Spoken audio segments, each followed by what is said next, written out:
All right, everyone, we're live. We're here. We're here. We as is the case with technology, we had a little uh some wires got crossed, but our third panelist he's here. So let me make sure I can see myself on YouTube and then we will jump in. Okay. So I can see myself on YouTube. So we are live, we are broadcasting.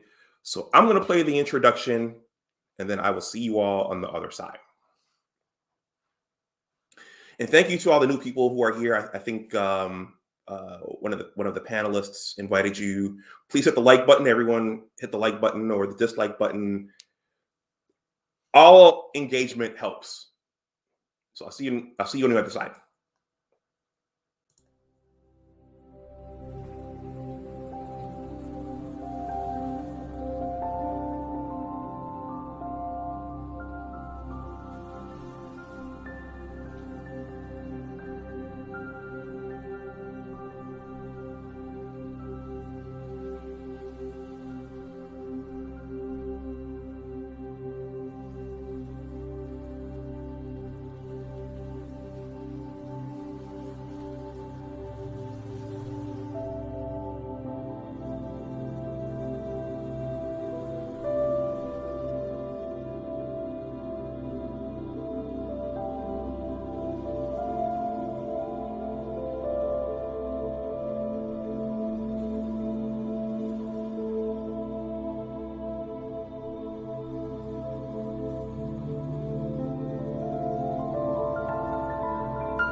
All right, hello everyone. Welcome back to my channel. My name is Dr. Anwar Youssef Dunbar, and this is Big Discussions 76. My original channel. First of all, please like the stream, please share it, and please subscribe to my channel. Also, that also goes for if you're watching it on the playback. So we're starting off. We're a little tardy here. We're like one of those Amtrak trains on the Empire Corridor. We're running a little bit behind, but I'm going to do some quick shameless plugging, and then I'm going to give a few words, and then I'm going to bring my guests up. I have two guests. We have something very interesting to talk about, and I want to thank all the new people who are here, who are friends of the guests. If you're on Google, if you're on YouTube, please subscribe to the channel, and please hit the like button. So, especially for the new people, I am a YouTube content creator. I have several channels, and I'm in the process of starting a monthly newsletter. The link to my monthly newsletter, which I haven't sent out yet because I'm still gathering names. It's a lot more work than I thought it would be, but the link for this is in the description box below. There's a greeting there. This is the Big Words LLC Newsletter. If you just scroll to the bottom, there's a subscription button there. You enter in your email address and you'll be a part of my list. I promise that I will not give your information away to a third party, or I won't sell it either. So that's my newsletter, the Big Words LLC Newsletter. One of the things I'm going to talk about in that newsletter is the completion of my book project, The Engineers a Western New York basketball story. This is from my writer's blog, Big Words Authors. As you can see, all the names there's a theme here in terms of the names: big words, big discussions, so on, et cetera, et cetera. But this link is below if you want to take a look at that. But this will all be discussed in the newsletter. So, as you can see, I'm a YouTube content creator and a writer. And my two guests, I've collaborated with one of them for a number of years through volunteering at the Arlington Planetarium and also in his tutoring business. But we've also collaborated in the writing spaces. He's a retired educator and a thinker, and he has opinions and thoughts on numerous things. So I'm going to show this piece right here. My two guests, they wrote it and I published it on my blogging platform. This is entitled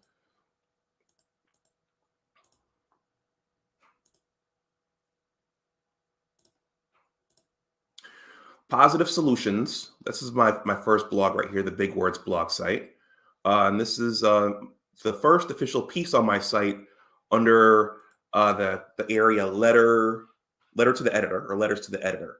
So this is entitled Positive Solutions to Vexing Divisions in Society. So Dr. Ralph Perrino and Dr. Joan Cephas wrote this, and they will describe what their inspiration was for writing this, but I'll just, from a general sense, say that it's to get us to think about words that are being used in society right now in the mainstream media, when we're listening to State of the Union addresses, when we're listening to political campaigns, when we're looking on social media, and even now, certain words are trickling down to the early grades in K through 12. So there are a lot of words being used, a lot of concepts being thrown at us in society, and it seems that many of these things are having a divisive effect. So I wrote down a few words here for a quote unquote opening monologue. This is gonna be really short, and then I'm gonna bring Ralph and Joan up so they could talk to us about this essay and why they wrote this and what they think about what's happening in our society today. Let me slow down. So, the power of words. What's the power of words? Well, the power of words, it's multifold. The reason for me, this goes back to an early age. The reason I called my blogging platform Big Words is because when I was in K through 12 in Buffalo growing up, many of my classmates, particularly my classmates of color, literally did ask me, why do you use those big words all the time? And the reason that I did that is because we had books in the house. So we were always reading. Me and my brother, we were always reading. We were reading comic books. When I started to fall in love with basketball, like a lot of inner city kids do, I started collecting the NBA yearbooks and I started reading. And what happens when you read is that your vocabulary starts to expand and you start to use words that kids who don't read are unfamiliar with. And people start to form opinions about you based upon your vocabulary and the words that you use. You can tell a lot about a person from the words they use. You can tell if they have a large vocabulary. You can tell if they have a small vocabulary. You could tell things. You could tell some things about where they come from. You can tell things about their temperament. You can tell. You can get clues as to what field they work in, whether or not they run a business. Words tell us a lot. Words are educational tools. If you've read the Rich Dad Poor Dad books, I talk about those here. Robert Kiyosaki describes words as tools. And the words you use can lead you to becoming more wealthy or becoming more poor. Words are tools that unlock doors to new places. Words are sometimes indicative of a person's intelligence. What words do they use? Do they understand the words that they're using? Words are very, very powerful tools. Words are tools that can be used to uplift and educate people. So they can be used for teaching. Words can be used to encourage and to build up and to strengthen other people. And words, unfortunately, can be used to deceive people. Words can be used to divide people. Words can be used to destroy things. And words can be used to sow deceit and distrust. So words are very, very important. And words and language and the use of them in today's society and in our modern times,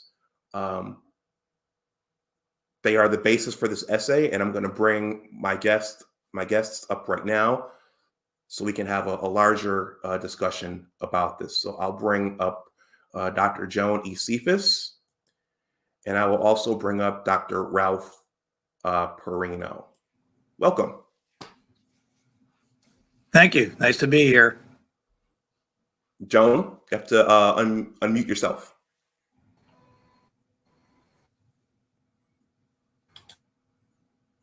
There you go. I apologize. My computer was reacting real slow. I apologize. My computer was responding real slow. Thank you for that introduction, and thank you for how you describe words. I really appreciate it. And thank you for inviting us to your podcast. Okay.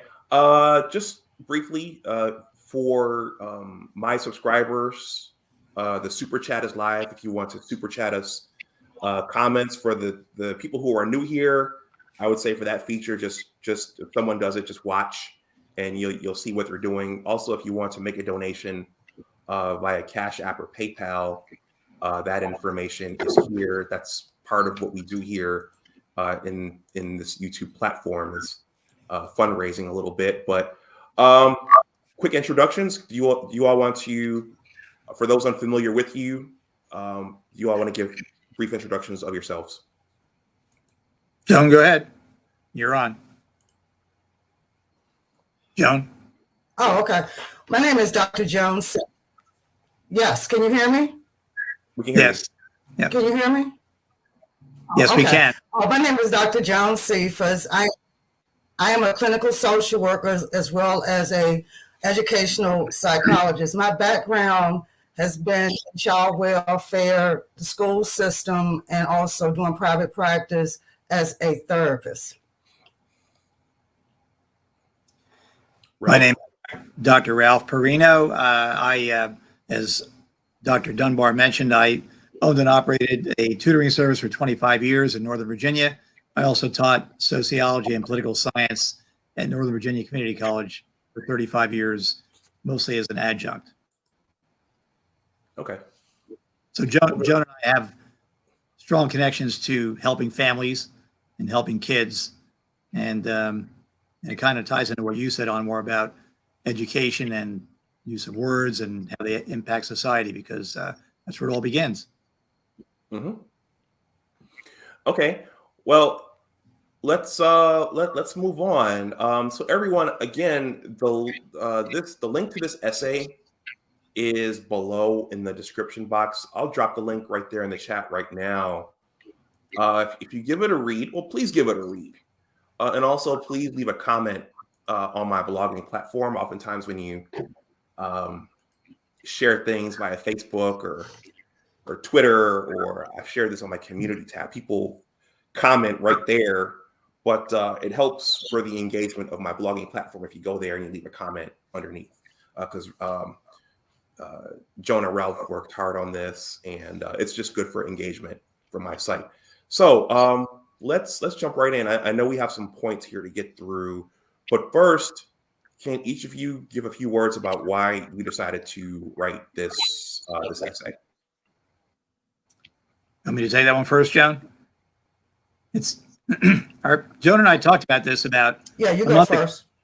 Okay, Joan and I talked about this about a month ago, and we decided, and it was actually her thought, and that was she really wanted whatever we do together collaboratively, writing or podcasts or whatever. We want to point people. We don't want to point fingers. We want to point people in the right direction. And that's kind of our guiding principle. And that's Joan's idea. So I want to give her credit for that. And I agree with her completely. There's too much finger pointing going on in society today. Not enough pointing in the right direction. In some direction that's a positive direction. I guess we should say a positive direction instead of the right direction. But the whole idea is to help people understand a positive way of thinking. The other thing I would say, too, is that I taught for 35 years at the community college. For the first 25 or maybe 30 years, I never had to really engage my students in the issue of civility. But I noticed the last 5 or 10, maybe 5 or 7 years of teaching that my students had kind of lost contact with the idea of the words they choose, when they use them, where they use them, how they use them, and the whole issue of civility in society. So I actually began my classes for at least the last 5 or 7 years doing an entire lecture series for the first couple of classes on civility in society and civility in the classroom and how to comport themselves in a classroom and in society. And it seemed to work. I think students were somewhat embarrassed when they realized that some of the things they were doing or saying were inappropriate. But in a classroom setting, of course, you've got to make sure that people respect other people's values and belief systems, especially in a community college where 95% of the students are from foreign nations. So that was my thinking as we entered into this. And I think Joan has something else to say, I'm sure. Yes, Dr. Perrino had sent me a draft or a script about the topics that we are going to discuss today and asked me for my feedback because he was going to submit it to be published. But after reading the feedback that I was giving him on the article, he liked my ideas and when I wrote, decided to co-author the article together, and we came up with the final product. And you had some great ideas, and it really expanded the scope and the breadth of the essay, no doubt about it. So we collaborated well on this one. Hopefully, we'll do more. Okay, so there's someone Yes. backstage, Ted. He's That's my brother. Okay, all right. Well, for viewers, you want to click the YouTube link. I know that the backstage link went out to some people, but you want to click the YouTube link. The backstage link is for the two panelists. Okay, so we have some talking points here. I think we'll be gentlemen here, and we'll allow Joan to go first. Ralph is smiling. So we'll start with words. I think both of you have some general comments on the power of words. I gave some in my intro, but what do you all have to say about words as it relates to this topic? Joan? In writing, in particular to this article, in reference to words, such words that we talked about was defunding the police instead of reallocation of resources. And we hear some words that we take it out of perspective or we give it a misdefinition. So in this article, what we did was, instead of, for example, saying defunding the police, we thought about using another word, reallocation of resources for the police officers and for the general community. In reference to white privilege, for example, that word is used oftentimes, and I think is misleading as well, because white privilege makes the assumption that all whites feel a sense of privilege or all whites are privileged, which is not necessarily true. Addition, with the critical race theory, we're going to talk deeper about this, in that the school systems is all on the news on how they do not want that taught in the schools, but then the school systems are saying that they don't teach critical race theory. So we're going to dive a little bit deeper into what we feel, how to use these words in a more appropriate way to get the message out on what really think people are trying to say. Dr. Perrino? Yeah, let me add two thoughts I have along those lines. First is we wrote this essay before what's going on in Ukraine began, and Anwar and I and Joan talked a little bit about this the other day when we were prepping for this, and that is that the choice of words domestically and now as well as globally or internationally becomes extremely critical, and civility is extremely important in these two environments. So in our domestic and international interactions, it's extremely important.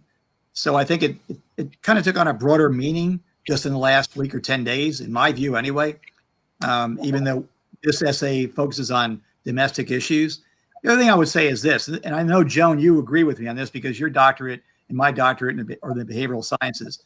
I was trained with my master's degree in public administration, sociology, education, and a doctorate in education that objectivity is critical in almost every aspect of our life. And what I see in society today is an enormous amount of subjectivity.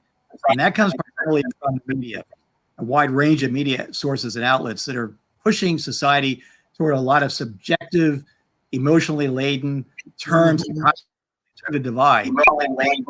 They're getting people to think objectively. And I think as behavioral scientists, the three of us or two of us, and on background is in the medical, the scientific area, but still you understand the concept of objectivity as a pharmacologist. But I think objectivity is absolutely critical, and we're lacking that, sadly lacking that in society. And I really emphasize that extensively in my classes. And I wish more educators would do that and get away from subjective views and opinions and get back to more objective, rational thinking. We're losing that in society. Okay.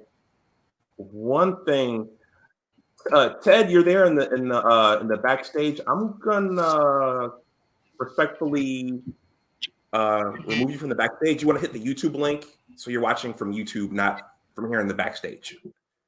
So I'm gonna. By the way, it's an easy mistake to make because I was the one. Yeah.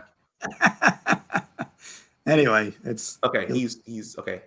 I think he's out in viewer land somewhere. Okay. When Ralph, when we were talking, there was a little bit of feedback. So I think when one person is talking, we should mute our mics so that there's no feedback. So just FYI going forward. Speaking of words, with Black History Month, I did do a look back at Reginald Lewis, America's United States' first Black billionaire. And you learn new words when you read. That's why one of the reasons why reading is important. And one of the terms that I learned that I was unaware of when reading his biography was that of the Fourth Estate. So if any of you are unfamiliar with that term, the Fourth Estate, that's basically our press, our writers, our journalists, our press. And so that relates back to what Dr. Perrino just said, is that there are people writing things and crafting messages, whatever their intent is, it's having various effects. And we just need to be aware of that. And I think that's why Dr. Perrino talked about being objective. A lot of these things are written from a very subjective point of view, and they're written with a very, they're written with an intent. Yeah. So just keep that in mind. The Fourth Estate. You and I talked about that earlier this week, and you commented to me that you feel as though the news media is not informing us. They're trying to feed us information to get us to believe their way, which is exactly what's going on. And so it's hard to find media these days. It's objective. You really have to work hard at it. And I'll before we move on, there's also something called the Fifth Estate, which is what I understand from this cartoon is that it's big tech. Big tech has plays a role in messaging as well, and I'll just leave that there because we're using big tech right now. But everyone should just be aware. Just be aware. Messaging something I started saying during Black History Month was imaging is intentional and messaging is intentional. So were you going to say something, Ralph? Yeah, we're using big tech objectively. Yes. Right. So that's why we're doing this, because the three of us deeply believe that getting information out that's rational, logical, objective is important, and there's not enough of it. Okay. All right. So moving on. So everyone, we have 3 words, and this is in the essay. If you read the essay, it talks about 3 words. Arguably, they're not curse words, Well, they're but close they're to it. very. The argument can be made that right now in 2022, these are very nuclear polarizing words. So we're going to talk about these words, why they're significant, and why we need to be careful of them. And so we're going to just walk through this right now. And so the first word, and each of you have points about these. The first word is, or the phrase is, defund the police, and or resource allocation. So Joan, do you want to say some words on that part of the essay? Okay, so the part that I wrote about defunding the police is from school perspective, education perspective, when school systems decided to take police officers out of the schools. I worked in the school system for over 22 years, and all the schools that I worked in had resource officers. And the larger community has a misperception of police in the school based on my experience, because the police officers that we had in our school were called resource officers, and those officers were considered the friendly officers. They were the liaison between the school and the community and the parents. And they developed relationships with the students. They kept the school informed about what may be going on in the community. They provided resources, served as a resource for parents and for students. So in reference to defunding the police and taking them out of the school system, I am totally against that, because I've seen the advantages in being positive and having police officers in the schools. So in reference to, I also want to note also that these officers are specially trained. These are not your typical uniformed street officers that we have in the street, specifically trained to work with families and students and with the staff in the school. A little bit about my perspective on reallocation of police officers in the schools, and thank God that some school systems now are returning officers back to the schools. Dr. No? Yeah, it's interesting you mentioned that, because one of my degrees is in public administration, and one of the concepts I learned in public administration was that the ideas of tax capacity and tax effort. Tax capacity is the idea that a jurisdiction has the wherewithal or the capacity to collect taxes. And tax effort is the willingness of the population of that particular jurisdiction to approve the spending of money. And as you're speaking, Joan, and you and I both know this, in Northern Virginia, the coffers are pretty big. There's lots of money. Fairfax County has resource officers in every school that I know of. My wife taught in Fairfax for 35 years. I think every school she ever taught in had a police officer, a resource officer who was a friend to students, faculty, staff, well-respected, and they were funded full-time. Arlington County the same way. Most other jurisdictions in Northern Virginia. But if you have a small town in Maine or Mississippi or Montana, that may not be the case. So there's a real disconnect, I think, jurisdictionally and nationwide, between the ability of jurisdictions to do exactly what you said, to have police officers in schools, which is an outstanding idea, but there has to be money available, and there has to be a will to do it. And I think that's part of the issue. But there's no doubt about it. I agree with you. Police in the community, as we said in the article, as you said in the article, your part in sports or community events or schools or whatever, that goes a long way. So I think that's an important point to recognize. It's not equal across the country. I think you have huge disparities between places like Northern Virginia with high incomes in high tax capacity and tax effort, and other places where that's just simply not the case, including down here where I'm living in Florida. It's a very different story down here in Florida than it was in Northern Virginia when I was up there. So that's an issue that's an issue for another essay and maybe another podcast. But disparities between groups. Yes. And Ralph, you spoke on community policing. I just want to give some insight and share my ideas in reference to community policing.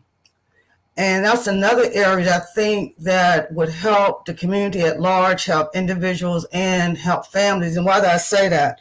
These policers, generally when you have community policing, that the police officers are specially trained, they volunteer to work in certain neighborhoods.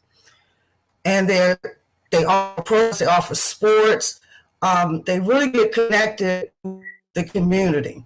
They're vested interest in the community have a vested interest in the police officers, and everyone is like a village. Everyone knows everyone. So when, say for example, if a person is having a mental health crisis, when you have community police in the community, they know that that person may have mental health challenges. So therefore, if they have to respond, they wouldn't send a police officer from another district. They would send that community police officer or officers to that location because they're familiar with the community. They're familiar with the services in the community. Some jurisdictions have, when I lived in Arlington, we had community policing in Arlington. It was a fantastic program. They had a baseball team that was involved with the kids. They came by, visit the children. They monitored their academics. They were just fully ingrained in the community. And it was a big asset and a good resource. One thing that Dr. Cephas and I talked about extensively, and we inserted it into the essay, and this is really an important point. All of what Dr. Cephas just said is absolutely true, if the money is there to do it. I'm just looking at my bulleted notes here so I get it right. We have in the essay the need to recognize a deep, longstanding distrust of police in some minority communities and be realistic about how best to gain the trust of the affected. So it's easy for us to say it's important to have, police officers, resource officers in schools, and gain the trust of communities. But recognizing that there's been a long distrust in some communities of law enforcement, and that's a hurdle that has to be overcome nationwide, really. Well, I'm gonna let's see. I'm gonna add something in here, and I want to salute. Well, I want to acknowledge Officer Charles L. Faulkner. I think he's now a retired police officer from Baltimore, but he's been on my channel, and he's of the opinion that in the neighborhoods that distrust the police the most, we need to do a better job of encouraging the young men in those neighborhoods to get involved with law enforcement as a career, because that will not only will that be a stable career for them, but also, as you all just described, they know those neighborhoods, they know those people. But right now, I think one of the issues is that many of the officers don't live in the neighborhoods that they police. So they might care a little less. Correct. And they might see the people in those neighborhoods as animals and not people. Yeah. It's an important point. And Dr. Cephas and I also discussed it. Go ahead. I feel as though that the trust can be built in communities when there's familiar faces, consistent faces, communication, interaction, and police officers that want to be in those communities.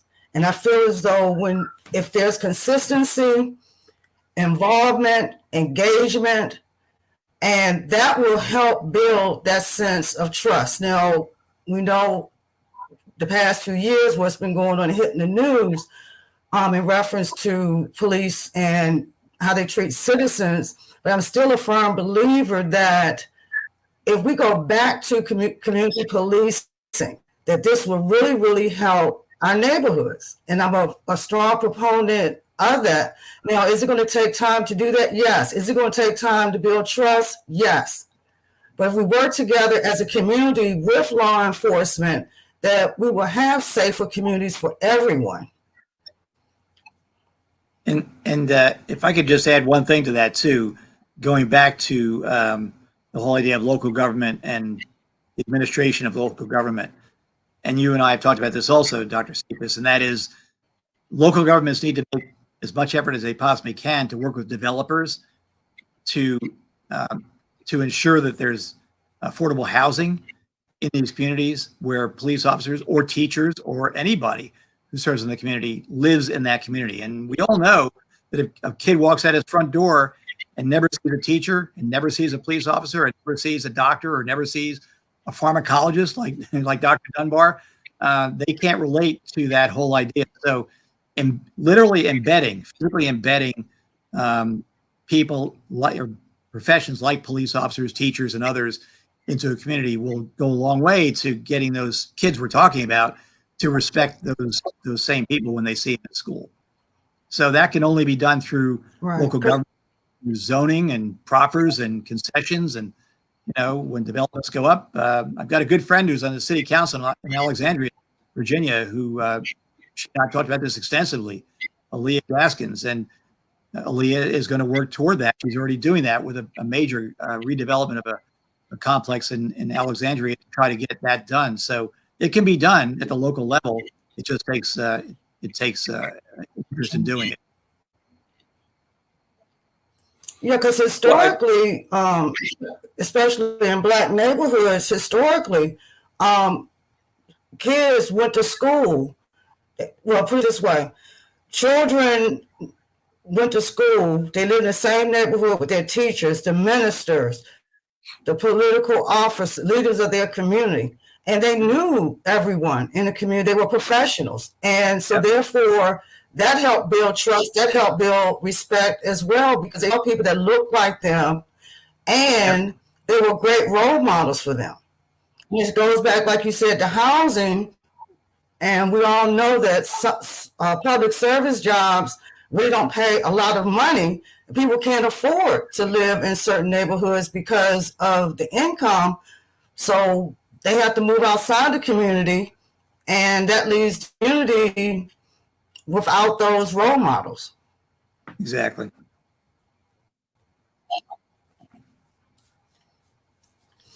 I think I heard a couple of things. Something you said just reminded me of what another guest who will be coming back to talk about politics regularly, I hope soon, Herbert Lewis. He says that the local elections and our local politics are arguably more important than our national absolutely politics. But we tend to pay more attention to our national politics every 4 years. But our school board elections, who the sheriff is, what the mayor is doing, all those things are arguably more important to our everyday lives than what's happening in Washington. Tip O'Neill said it 40 years ago, all politics is local. And he's so right. Absolutely true. Yeah. Okay, there was one other thing I wanted to say. So going back to imaging and messaging, I was thinking, while we're on the police, we're going to move on, but and certainly I think part of the danger with the messaging is that you have to remind people that not all police officers, I want to say cop because that's got a negative connotation to it. All police officers are not bad. So as the saying says, if it bleeds, it leads. So what we see oftentimes on social media, on the mainstream media, we see the negative events. And certainly we want to know that the negative events are there so we can stop them. but we don't. I mean, good news doesn't sell. Bad news sells. Yeah. But I think the impression is that 100% of the cops across the board are crooked, and we know that's not true.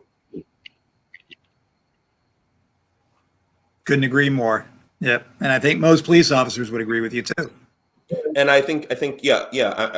We're gonna move on, but I remember, I'm a Gen Xer, so I started to be able to comprehend what was in the music, probably in the late 80s when I was in middle school and then into high school. And I know that a lot of the rap music at that time was focusing on police brutality and crooked cops. And I think as a young person, I started to I was nodding my head and saying, yeah, F the police. But as you get older, you start to realize, okay, well, we need the police, we need policing.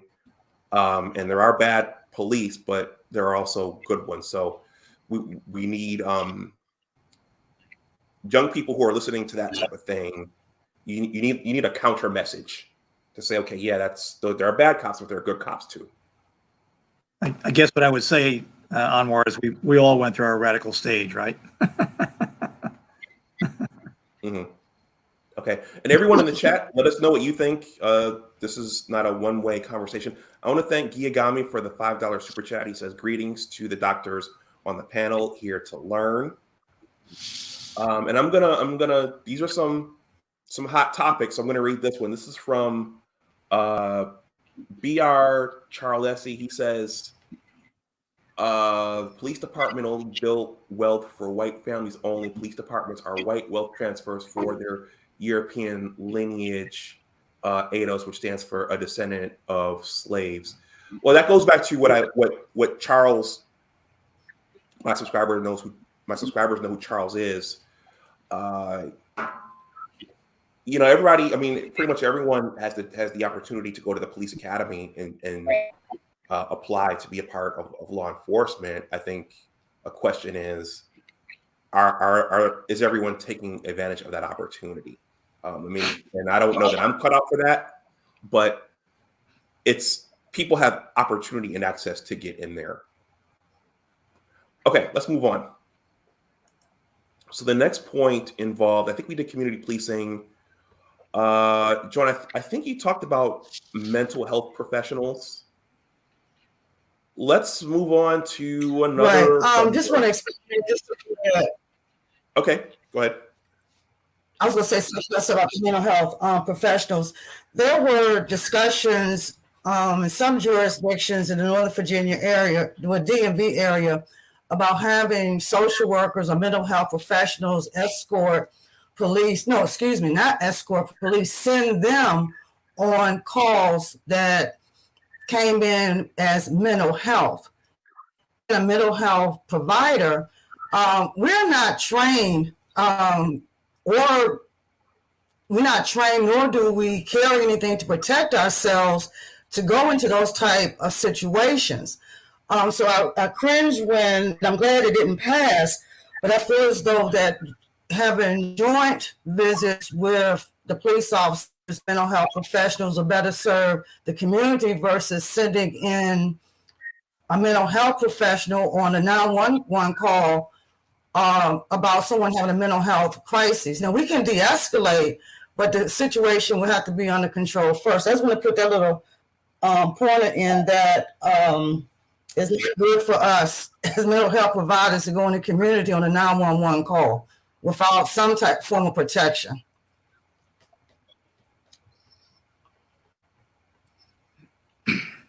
That's Dr. Cephas' area of expertise. I'm not well versed in that area, but I do generally agree with her that finding a way to incorporate or amalgamate or somehow infuse mental health into the policing process as a background makes sense. But yeah, there's always a danger factor. So, Dr. Cephas, so your point is that mental health professionals need to be involved more, or they need, when these calls go out, police need to go with them, or just, or the it's a combination where police officers. Okay. well, they're not trained to be mental health providers, number one. That's not their primary training. So, and my suggestion or recommendation, one would be partnering with mental health professionals to address calls that come in through 911 as a mental health crisis. Now, how that would look would differ depending on the situation. A social worker and a police officer, or it could be on macro level, administrative level, on programs to maybe cross-train mental health providers and police officers. I was just focusing on the idea that was being presented to legislation to have mental health providers respond to 911 calls instead of police officers. And I'm glad that bill did not pass.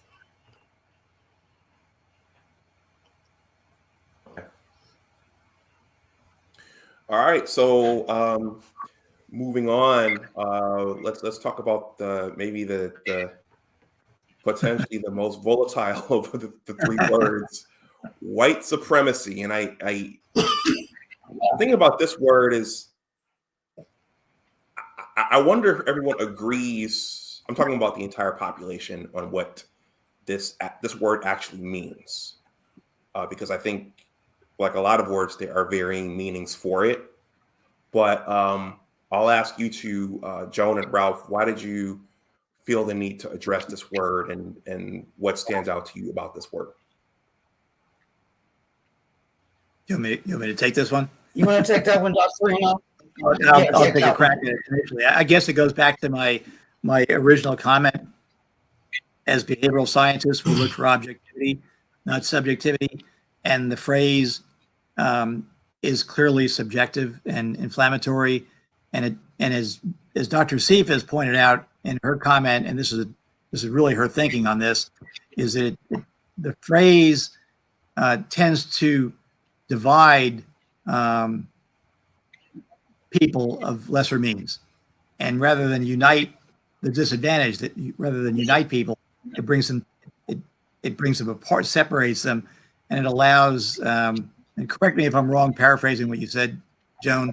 It allows the privileged to take advantage of the underprivileged. And the other thing I would say too is, and I think this is really important. It's important to recognize the extreme.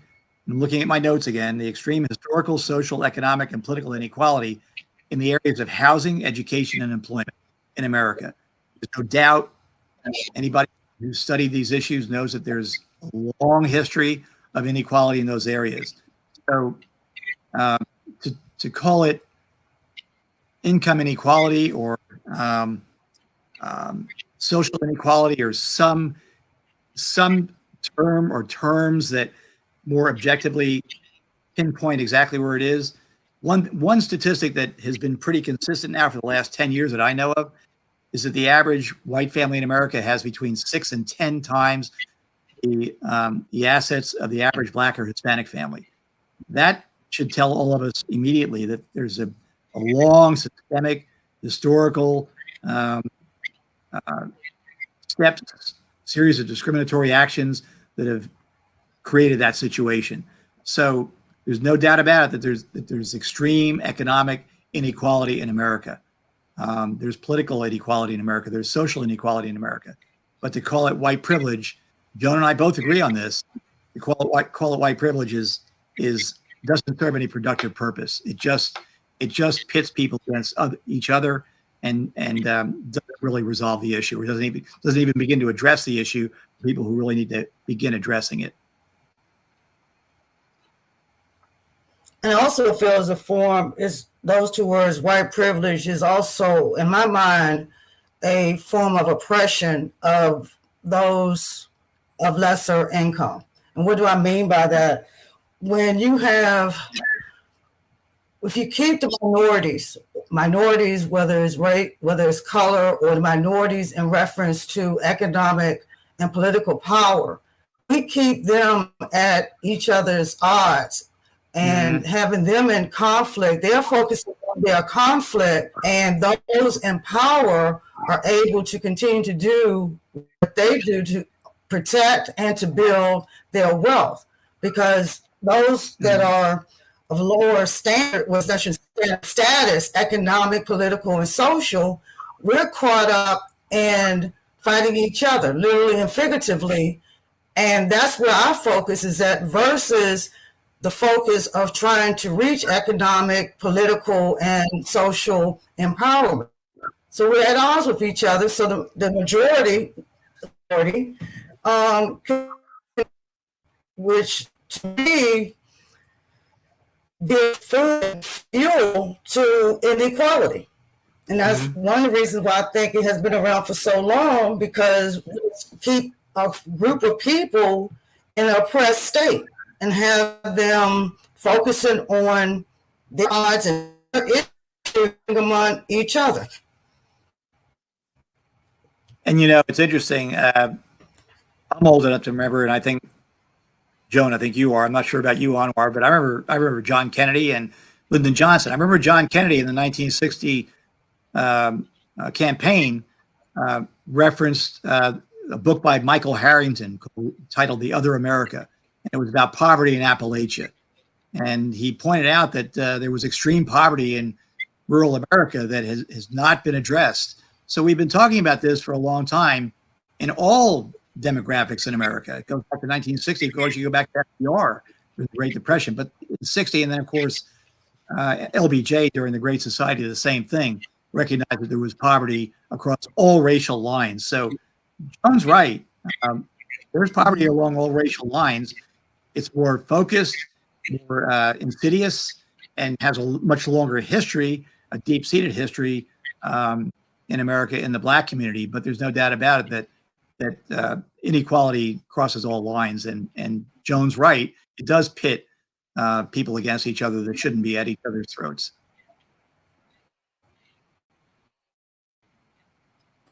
Okay. Well, it sounded like what I heard undergirding what you said, Jonah, sounded like economic class. So there's a population that's affluent and doing well, regardless of color, and then there are the have-nots beneath them, and they're kind of focusing on skin color and those kinds of things, but they can't see that there's a class divide. I think that's what I heard you talking about. Yes. Okay. Correct. Now, what I would contribute to this, and this is after, because I'm on Twitter promoting my writings and stuff like that, and just watching what people say. Another interpretation, or how should I say, some people feel like quote unquote white privilege is because of my skin color, you'll never know what it's like to be profiled by the police. You'll never know what it's like to not get a job because of your name, and you'll never know because you're not Black. You'll never know what it's like to have someone cross the street when you're both walking down and they see you coming. I'm just saying that to say that that's another. Some people see it as that type of thing, that they're trapped by their skin color, and they're never going to get ahead, and they're always going to be conspired against because of their skin color. They're always looking over their shoulder. Yeah, they're always looking over the shoulder, or the world is against them. The society is against them. They're never going to have any advantages because of their skin color. There are people who view that term through that lens. You're never going to get stopped by the police the way that I do because I'm Black and you're not. Just there are multiple statements that right, and that is true. That's seeing it through a different lens. But then when it is pushed on us, society as a whole, and back the skin of the onion, we get down to the core, I believe that it still ends up being inequality, social inequality and political and economic inequality. So if I'm focused on saying from a white person and you don't understand, no, a black person saying you don't understand what it feels like to get pulled over by the police officer, all those negative things that does happens to us. And I'm having those conversations with a white person, and I'm thinking about it from an economic standpoint and social standpoint. If both of us are doing this, saying you don't understand the bigger picture, we're keeping us, that these two people that are having this discussion about it, that the picture is we're being oppressed by the powers that be.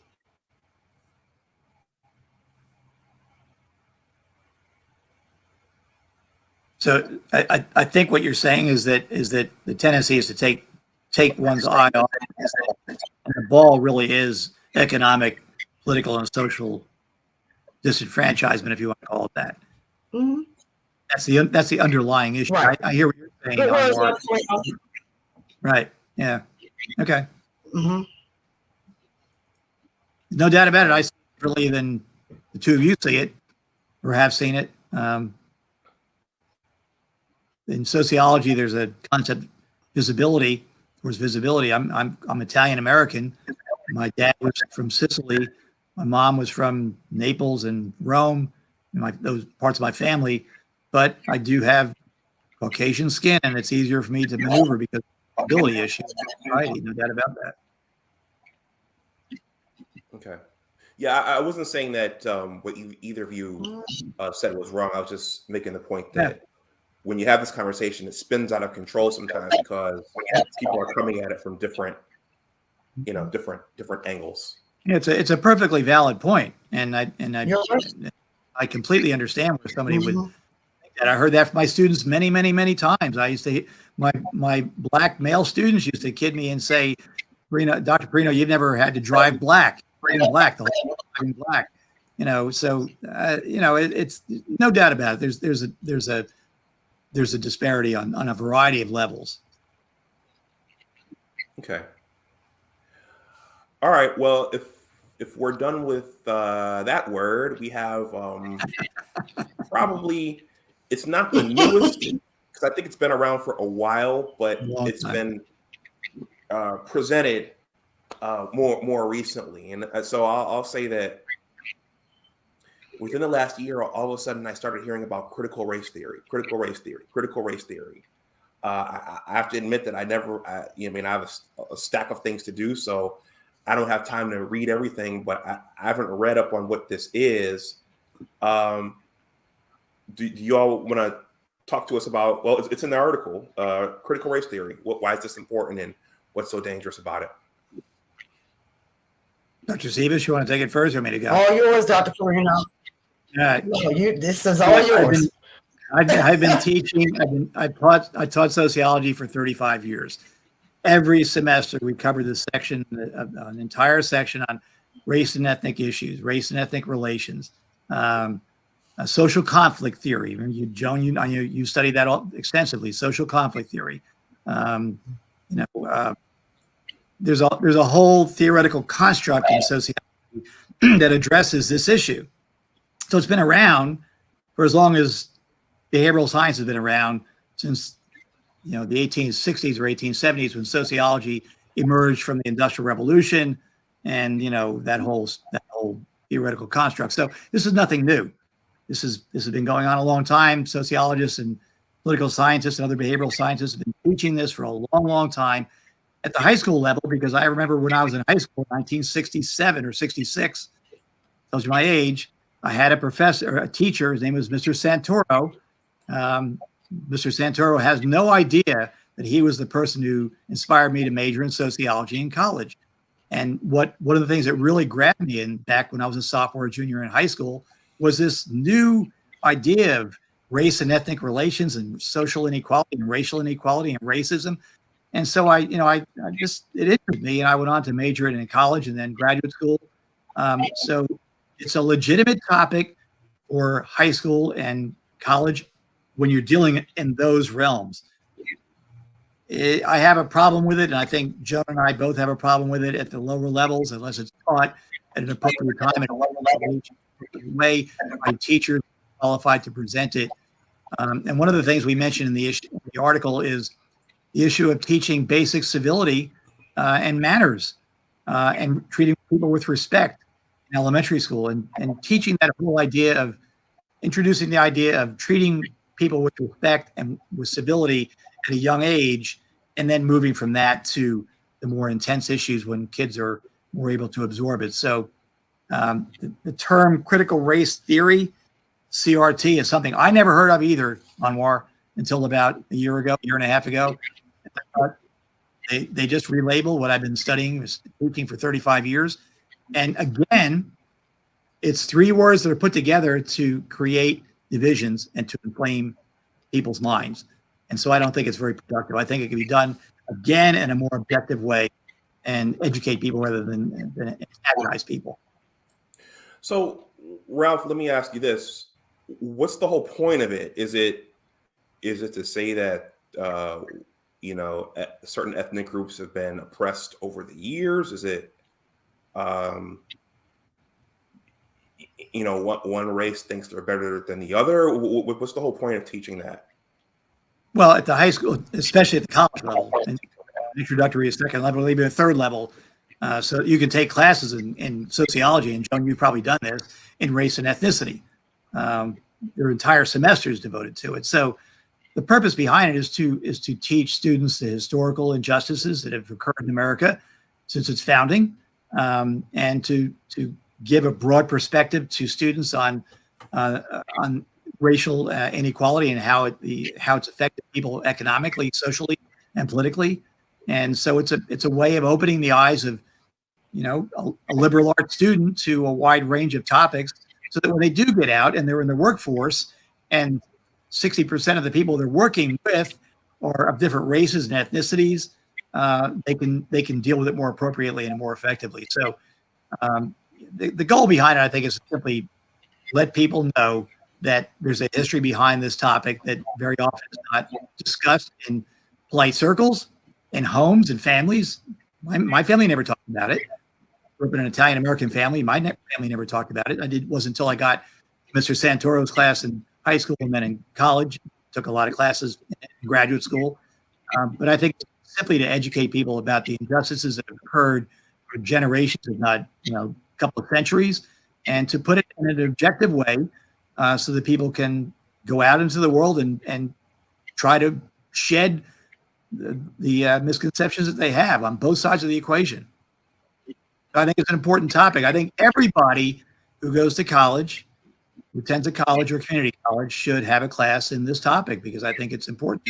And I can tell you one thing, I taught it for 35 years. I never won, and we had lots of roundtable discussions in my classes where we literally put the chairs in a big circle and talk about lots of controversial topics.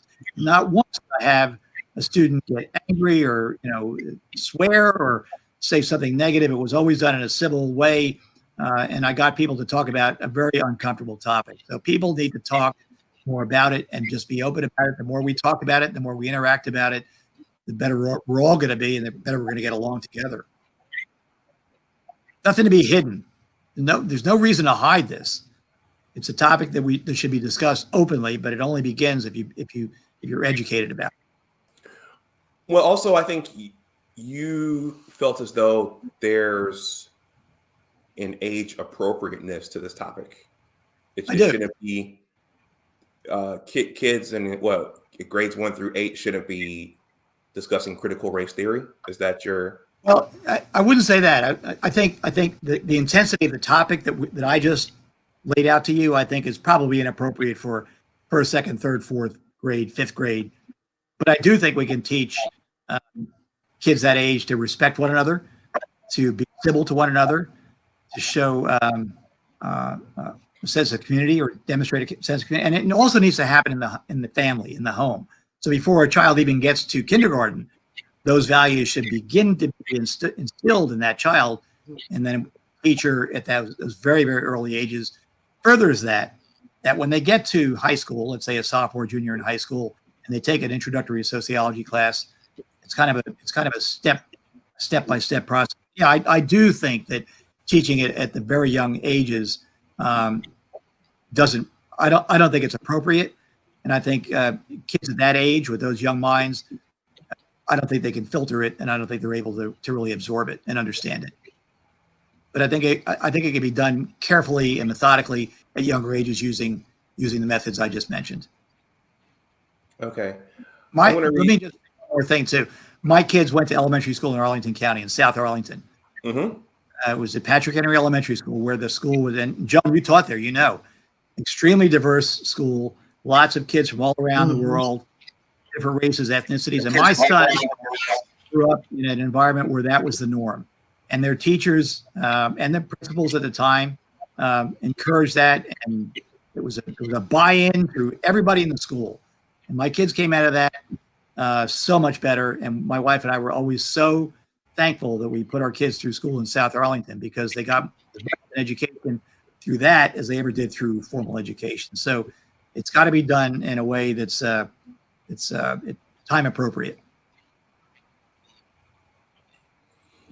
Okay, I'm going to read 3 comments here from Extended Clips, who's one of my regular subs and biggest supporters. He says, the Lucifer Principle is a great and interesting read by Dr. Bloom that sheds light on social conflict and the propensity humanity has hardwired to hate each other. He also said, Howard Bloom. He also says, in Japanese schools, they teach the students good character before anything. They don't take any exams until they reach the age of 10. That's exactly my point. And then he also, go ahead. Wow. And then he also says the Arabs/Africans used to teach their children the ways of Bedouins and elderly before secular life. There you go. Yep. Okay. So what I'm hearing is that there's a certain amount of teaching that needs to happen at home, even before the child goes to the public school or the private school.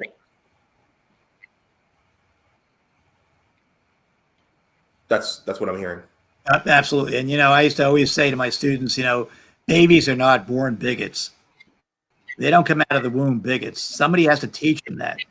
It's like the song from South Pacific. There's a famous song from South Pacific that addresses this whole issue. So the family is the beginning of the whole process. Of course, the educational process furthers that. But those core values are at a very, very young age. And if those core values are negative and racist, then that shows up in kindergarten with some negative thoughts and ideas. And that's a tough battle for a kindergarten teacher or an elementary school teacher. So there's no doubt about it. The family is the starting point. Okay. Now that's a ball of yarn that if we start pulling on the rope, we're going to come to some more uncomfortable areas in conversations. But I think that's a topic for another day. But we're here when you don't want to do it. But that's something that I'm here in my dad's house right now. He's a retired educator. And for the record, I did live with my father for 2 years while I was doing my postdoctoral training. And he teaches in one of the quote unquote lower districts. He taught in one of the lower districts in the Albany area. And he did tell me that the crop of parents whose kids he was teaching, they feel like they could just drop the kids off and that's it, and the teachers are supposed to do everything. Mm-hmm. And he also told me that it seemed like they spent a lot of time in class just undoing what the kids were getting at home. So they'd have X amount of time with the kids to kind of make some progress and build them up, and the kids would go home and they'd regress and they'd come back. So it was like they were on this nonstop paradox. That's an uncomfortable conversation to have because it puts some responsibility on the parents. But I think both of you from education, I'm sure you'd say that there's a balance between the school system and the family. And if the family breaks down, or if the family doesn't do its part, then you have something lopsided. Unfortunately, to some degree, the family has abdicated its responsibility in those areas, and an increasing amount of pressure has been placed on teachers and educators, especially at the elementary school level, to pick up this. And that's hard on teachers, and that's exactly what you just said. Mm-hmm. Okay. And Well, societal norms also for us. Go ahead. no, go ahead, Joan. Would you want to say something, Dr. Dunbar? No, go ahead. That also feeds to that societal norms is that everyone's supposed to be successful and climb the social and the economic and career ladder. And with the agents in sociology, or the agents of socialization, the family is the first and most influential agent of socialization for human beings.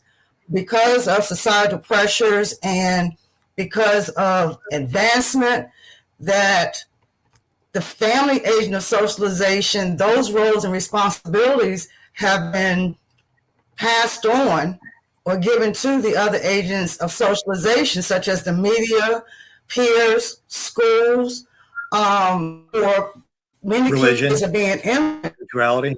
by other agents of socialization that are not maybe the values of their parents, don't have the time to do it. Right, wrong, or indifferent, no judgment. The agents are raising our children. You know, I'm so glad you brought that up. I really am so glad, because in sociology, it's a pivotal concept. But what really is interesting, in my opinion, is that in the last 5 or 6 or 7 years that I was teaching, introductory sociology books were introducing a sixth agent of socialization. And that sixth agent of socialization was, you guessed it, social media, which really is which really you a lot. That, kids are being influenced by social media, sadly, as much as they are by religion and spirituality, work, family, schools, all the agents. But social media is an actual agent of socialization in the eyes, in the view of professional sociologists, behavioral scientists. Now, so that tells you a lot of where we've come in the last 10 or 20 years. But I'm so glad you brought that up, because it's such a critical point. That's a great basis. The very first agent, still, in my opinion, I think in yours too, Joan, is the family. Well, I think It's the first and the most influential. Absolutely. Yeah. I think my last contribution to this will be Dr. Thomas Sowell. I know not everybody likes him, but one of his key teachings is trade-offs. I think we've traded some aspects for other aspects. I think, Joan, you talked about those, and there have been some trades made in society, and now, with those trades made, there have been things that have been kind of brought into existence that I think that people didn't see 20 to 30 years ago.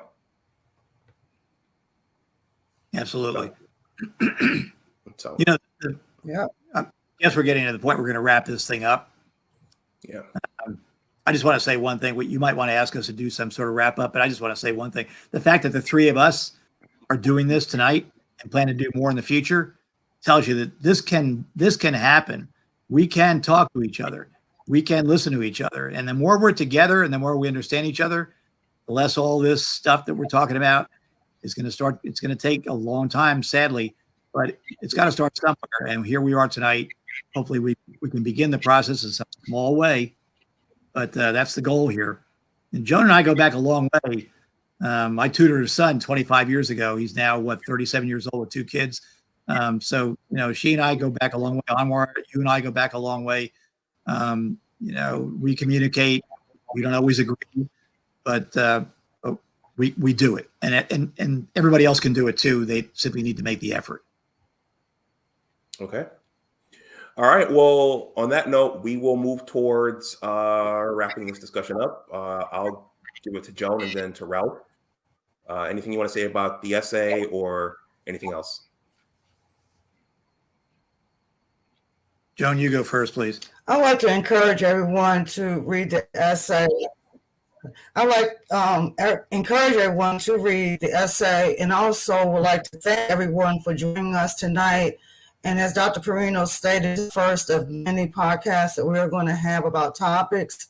And if you have any topic that you have an interest in us writing about or sharing our opinions on, please reach out to the three of us, either one of us, for further discussion. And have a good night.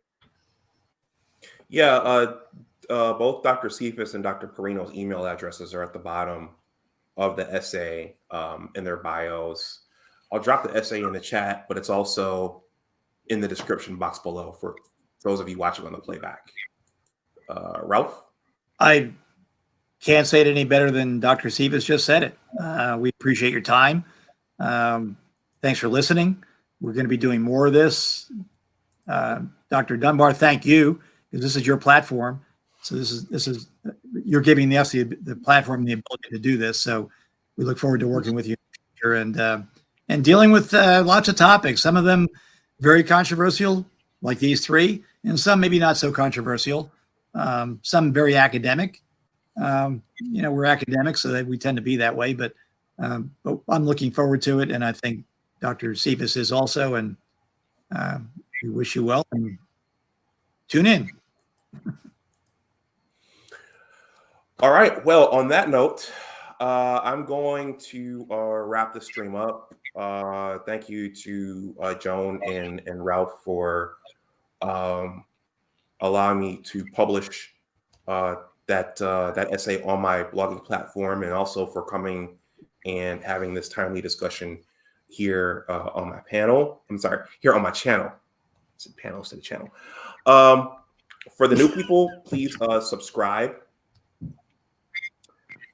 Please like, share, and subscribe. Also, please consider joining the Big Words LLC newsletter. In addition to being a YouTube content creator, I do lots of writing. I have 2 blogs, and I have a book project. I have a book project on the way. So this is in the description box below as well. I just want to collect a few more names before I send it out monthly. I'm not going to spam your box every day. I don't have time. But please consider joining that. And if you're watching on the playback and you want to donate to the channel, my Cash App and PayPal are below in the description box. So everyone, enjoy the rest of your Friday night. Enjoy your weekend. And as I always say, always remember that your attitude determines your altitude. Take care, and I will talk to you the next time. Bye-bye. Thank you. Good night. Thank you.